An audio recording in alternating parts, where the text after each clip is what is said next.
Lindsay, thank you so much for joining me. We've been reworking the schedule a few times to get this scheduled, and I've known you. I knew you when you were little because my sister used to babysit you back in our hometown, and here we are now on a podcast. How cool is that? Yes, it's super cool. And then I actually used to babysit your sister's kids too. I know it's amazing. When I told my sister that you're coming up on the podcast, she was super excited. I'm super excited. Uh, why don't we just jump right into it? Why don't you tell us a little bit about who you are, a little bit about yourself and your diagnosis, and how you've embraced your diagnosis in your life and in your career? I'm Lindsay, and I was diagnosed with autism when I was 11 years old, but I felt my world changing when I was 9, and I was actually misdiagnosed a few times growing up with autism because a lot of people didn't know what autism was, and I was born in 1999, so it wasn't that common as it is today. And so people probably knew I had autism, but because there wasn't a lot of diagnoses yet, it took a while for me to get diagnosed, and I was diagnosed at the BC Children's Hospital in Vancouver. And so you were diagnosed when you were quite young, and you said you noticed your world changing when you were 9. Can you describe that a little bit to us? I felt like I couldn't really fit in with my peers, and I kind of felt like I don't want to say I was different, but I just felt like I just couldn't fit in, and everyone was succeeding so much faster than I was, and I just felt like I could look at others, and I just didn't feel like I was at the same place that they were. And it took me a long time not to be able to like judge myself or to just get caught up because a lot of times I compare myself to others. So I learned not to compare myself, and that was really hard, but I'm proud of myself. Yeah, proud of you too. Like comparing Thank you. ourselves to others is it's so common, right? We look at other people and we compare, the physical stuff, we compare maybe what they have. And I can imagine as a young person, as you said, not quite fitting in. How was that? How was that as you were growing up? Well, I really felt almost like the oddball out. Like I didn't really feel like I knew how to be one of the group, and I was really isolated a lot. I really felt like I just wanted to be in the corner by myself, listening to my music, and I watched the others have fun, but I was often picked last for sports, or I just didn't feel like I was always the top of the everything, and I wanted to be, but I didn't always feel like I could be a part of the group. Hmm. Yeah, and so you went for a diagnosis. You were misdiagnosed a few times, and now you've Yes. got your autism diagnosis. And how had that diagnosis changed your life? How did that help you and your family and your parents as you were growing up? Well, it kind of helped because it showed me that, even though I'm different, I'm not less, and it just helped me to see my world in a new way because a lot of times I felt like I was different, and so the diagnosis just really helped me to be able to express myself freely, and it actually helped me be able to understand myself and know what was going on and what was happening. It's beautiful what you said.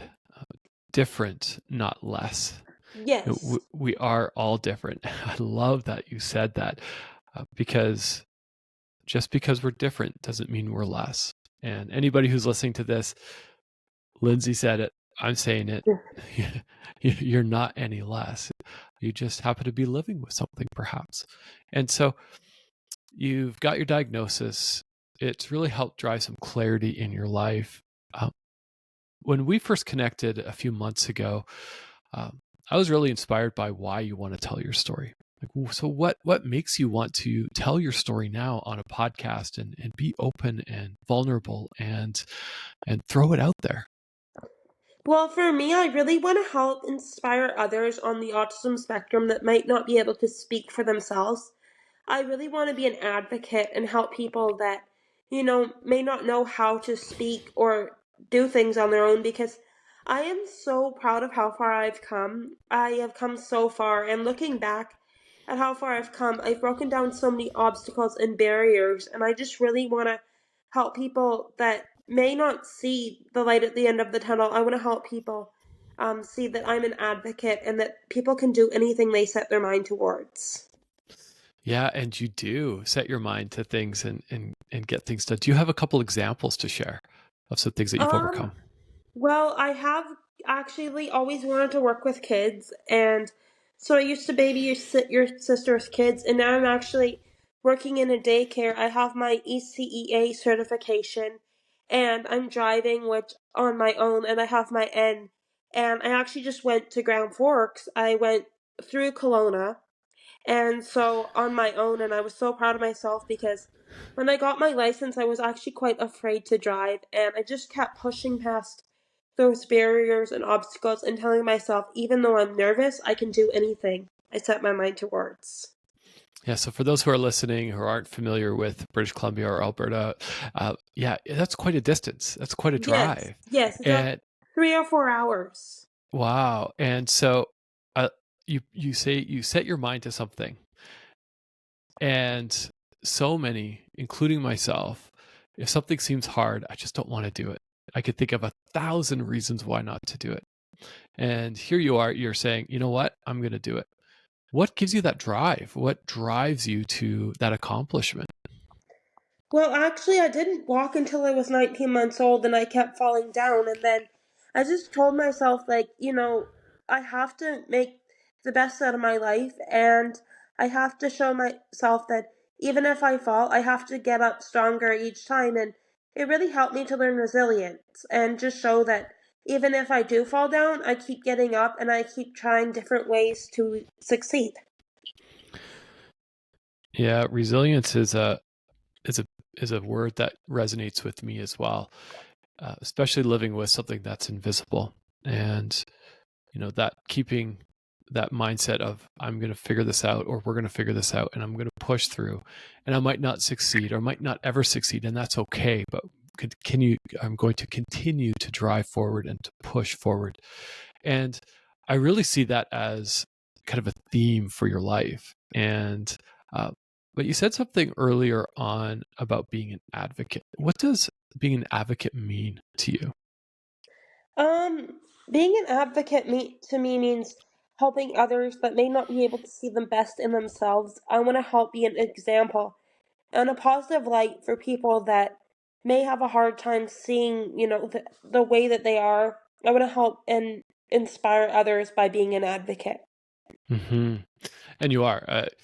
I follow you on Instagram. We're going to provide all your Instagram handle in the show notes as well as at the end of this episode. And you are right. It's even when we connected, you know, you're not defined by your diagnosis. You're not putting limits on yourself. And maybe you could talk to us a little bit about that, because even living with Crohn's, I sometimes put limits on myself. I can't do something. I don't see you have that mindset. Is that correct? Well, it took me a long time to get away from that mindset because I used to really define my autism, and then I thought, I am only I my autism only holds me back if I let it, and I need to show the world that even though I have autism, I can still do anything I set my mind towards, even if it takes me longer or I have to work harder towards my goals, because I often feel like I do have to work harder than the average population, but I still push myself and go for that, um, for what I want.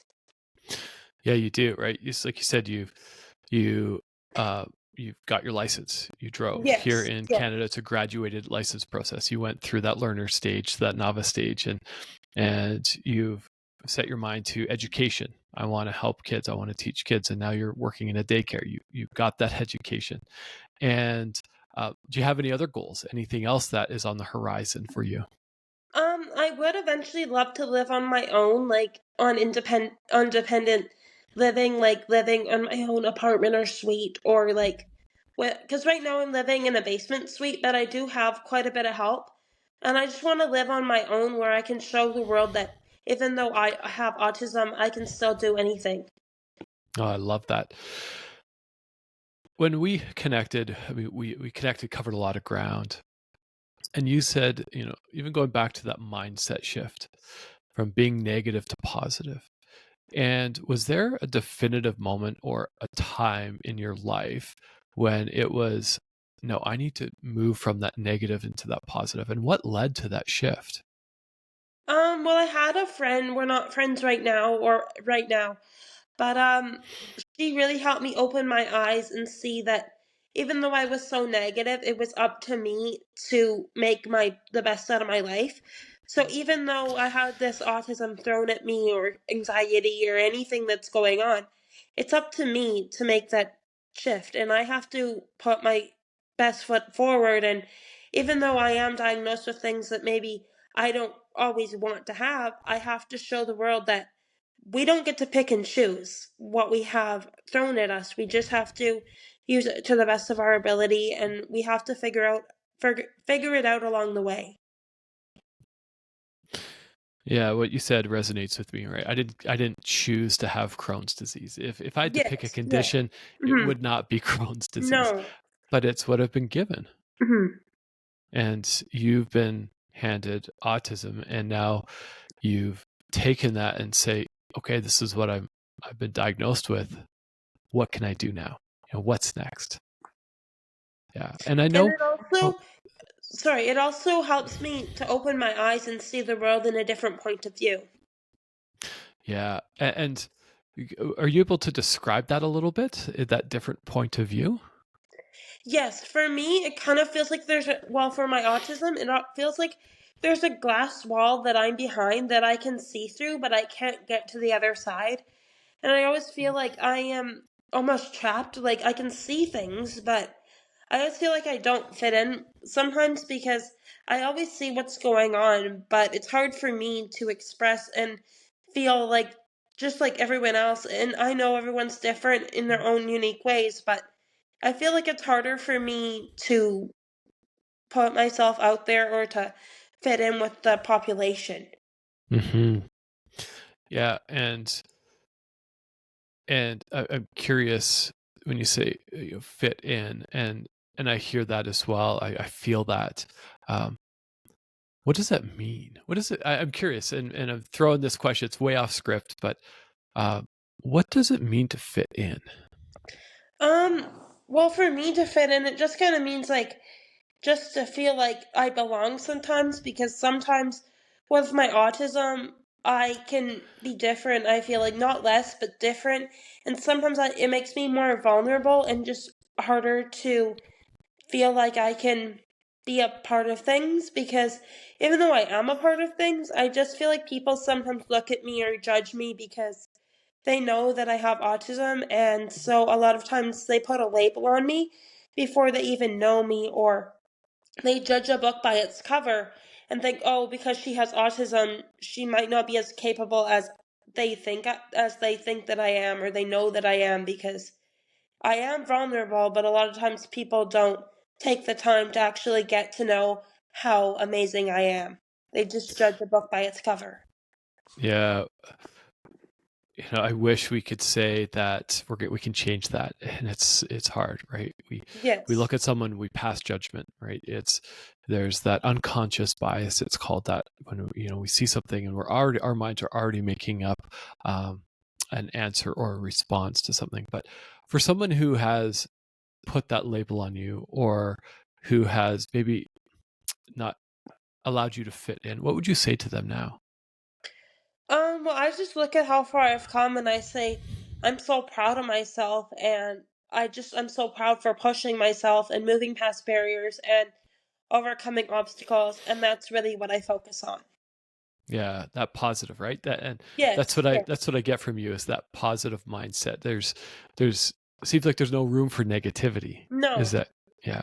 And I always feel like there's always light to give, and I always try and be a light to others and help people to see that there is a light at the end of the tunnel because it can be hard, but I just need to show because sometimes I can get down on myself, but I always try and show even when I'm down on myself, I can help others by helping them and not to be down on themselves.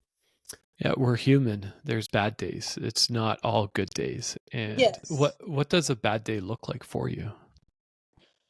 Well, sometimes I can just get frustrated and just zone, zone out, or just feel like I just want to be alone and not get things done, or have a schedule and not have the things done on my schedule, and just listen to my music all day long and just sit there and think about things. And that's when I know that I'm shutting down or frustrated.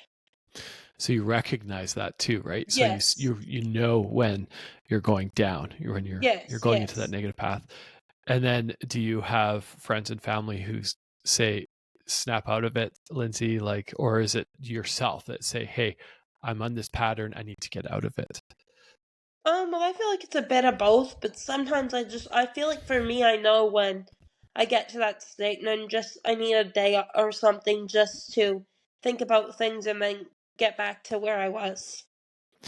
I hear you. So there's some days I haven't had one in a while. Maybe there's one coming up. I don't know, where I just wake up and I just tell my wife that I'm just having a really bad day, and I just want to cancel everything. You know, fulfill my obligations with work, and then just sit on the couch, watch Netflix, or read a book, or nap, or whatever. Just have those days.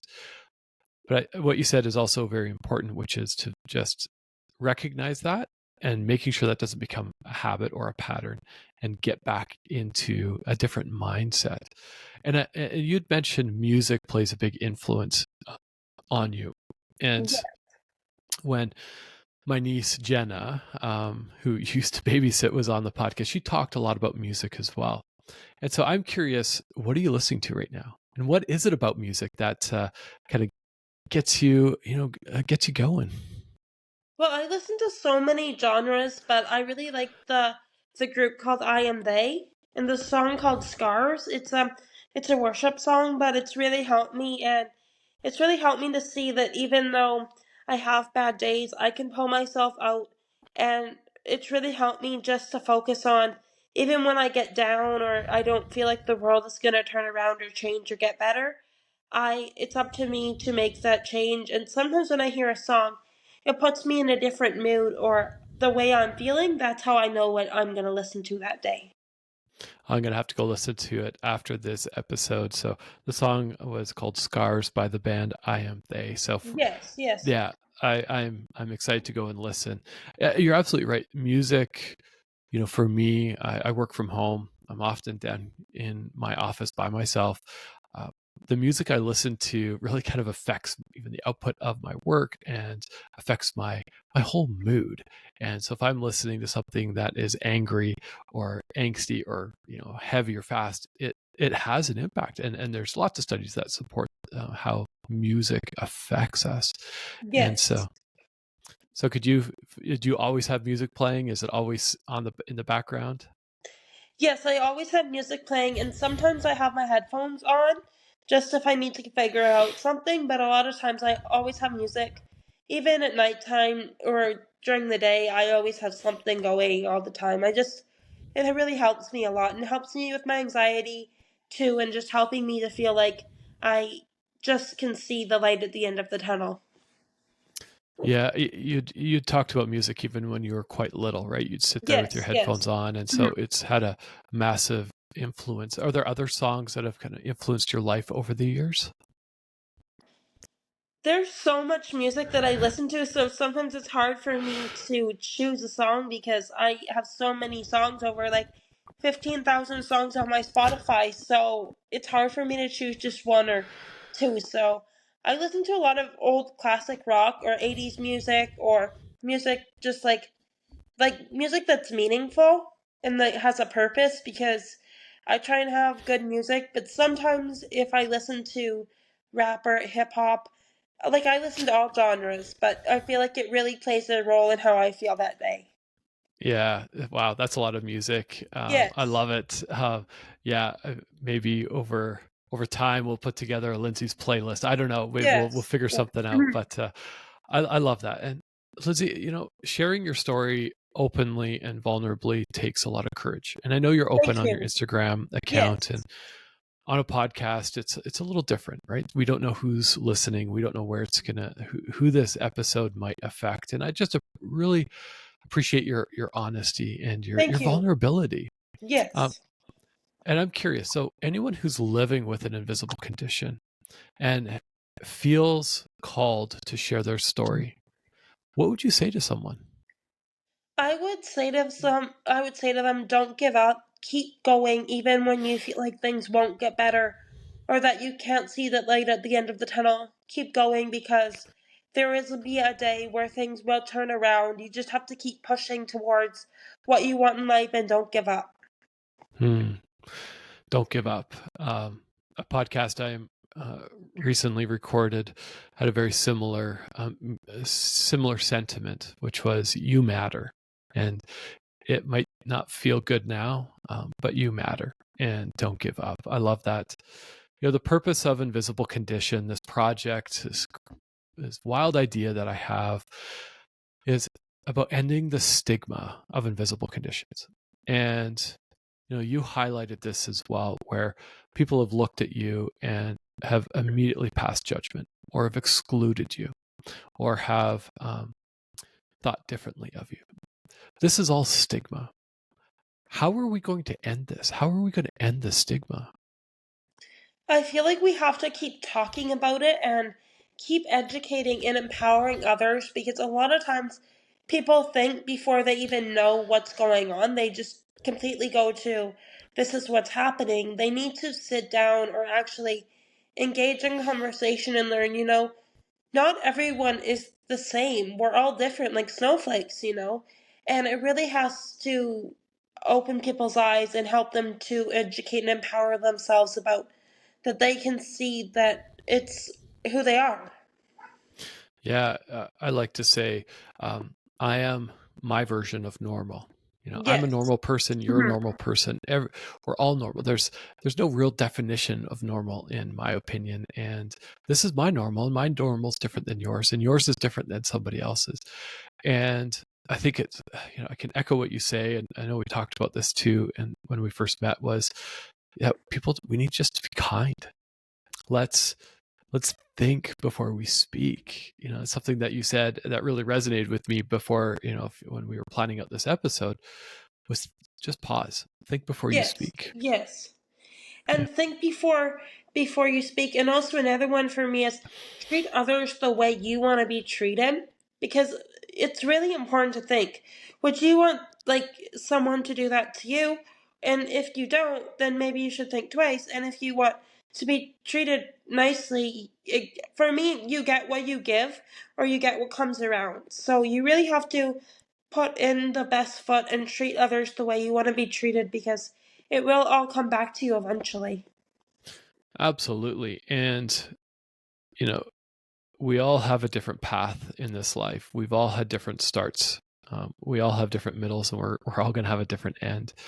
And that doesn't define us. No. It can empower us to drive Hmm. change. And so, if you could wave a magic wand, and if there's one thing that you could change in society in relation to invisible conditions, in your case autism, what would it be? I just think that something for me would be that others would give me a chance and actually give me a chance and actually, before they judge that I'm vulnerable, they would just take the time to get to know me and see how amazing people with autism are. It's been such a pleasure to get to know you over this past few months, or reconnect with you. I mean, we connected when you were quite little, and you watched my sister's kids, and here we are on a podcast. And so I'm just so grateful for you, Lindsay, and for you just being an outspoken advocate. And so I just wanted to thank you. Thank you for letting me be a part of this podcast. Yeah, and if you are listening and you're inspired by Lindsay, I know I am. I'm kind of feeling a little choked up today, and quite emotional just hearing your story. Lindsay, where could people reach you? Where could people find you? Well, I love Instagram, so the best place to find me would be at Inspiring Essentials on Instagram. I love that page, and I'm always on Inspiring Essentials, so you can always send me a direct message or comment on any of my posts about autism, and I would just love if you came over and followed me there. Awesome. And so Inspiring Essentials, we'll Yes. have that in the show notes as well. So we'll have a direct link to your Instagram there. Um, Again, Lindsay, thanks for coming on. And for those who are listening, I know you're inspired by Lindsay. I know you're inspired by the work of Invisible Condition. Uh, would you do me a favor? If you're listening, can you forward this on to your friends, your family? Can you let people know about what we're doing at invisiblecondition.com? That would mean the world to me. I'd also love it if you're able to subscribe to the newsletter. It goes out every couple weeks. It's full of good stuff. It's not spammy. It's not long. It's just meant to really help encourage us to end this stigma of invisible condition. And lastly, if you have the financial means to donate to the publication of Invisible Condition, to the production of episodes like this, head over to invisiblecondition.com/donate. And I am super grateful for those who already have and for those who are considering as well. So, Lindsay, thanks again for coming on. I don't think this will be the last we've heard from you, and I hope you have an amazing day.